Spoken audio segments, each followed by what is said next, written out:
नमस्कार मंडळी, आज मी तुमच्यासोबत शेअर करणार आहे खव्याचे गुलाबजामुन जे आमच्या सासूबाईंनी केलेले आहेत। ते गुलाबजाम करण्यामध्ये खूपच एक्सपर्ट आहेत।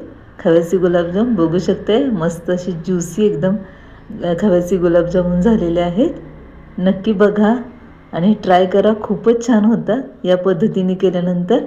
आता त्यासाठी आपल्याला काय लागणार आहे तर खवा, ऑफकोर्स खवा हा अर्धा किलो आहे। त्याच्यामध्ये छोटी अर्धी वाटी दूध घातलेलं आहे। हे सगळं नॉर्मल टेम्परेचरला आल्यानंतरच आपण टाकायचं आहे।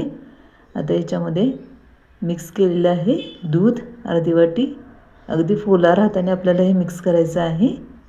आता याच्यामध्ये 1 वाटी मैदा घालायचा आहे आणि 1 चमचा बेकिंग सोडा घातलेला आहे। आता हे आपल्याला चाळून घ्यायचं आहे। याच्यामध्ये खव्यामध्ये आपल्याला आता हे मैदा आणि बेकिंग सोडा टाकायचा आहे। याच्यामध्ये चिमूटभर मीठही टाकायचं आहे। आता अगदी फुलावर हाताने मळून घ्यायचं आहे, अगदी एकजीव करायचं आहे आणि असा मऊसर असा आपल्याला याचा गोळा बनवायचा आहे। बघू शकते मस्त असा गोळा बनवलेला आहे याचा।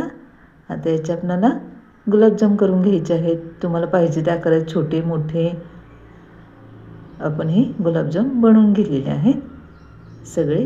आता आपल्याला हे तळून घ्यायचे आहेत मीडियम टू लो गॅसवर। बघू शकता मस्त असे गुलाबजाम आपले एकदम हलके झालेले आहेत।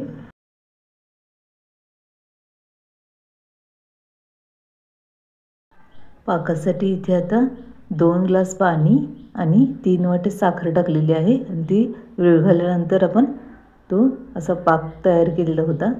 त्या गरम पाकामध्येच आपण हे गुलाबजामुन टाकून घेतलेले आहे। दुसरी बॅच तळून घेतलेली आहे।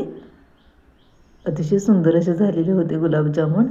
आणि गरम पाकामध्ये जर आपण गुलाबजामुन टाकले तर ते चांगले मऊसर होतात, लगेचच मुरले जातात। त्यामुळे एक गरम आणि एक थंड असं टाकायचं गुलाबजाम किंवा पाक। या पद्धतीने मस्त असे गुलाबजाम तयार झाले। थँक्यू।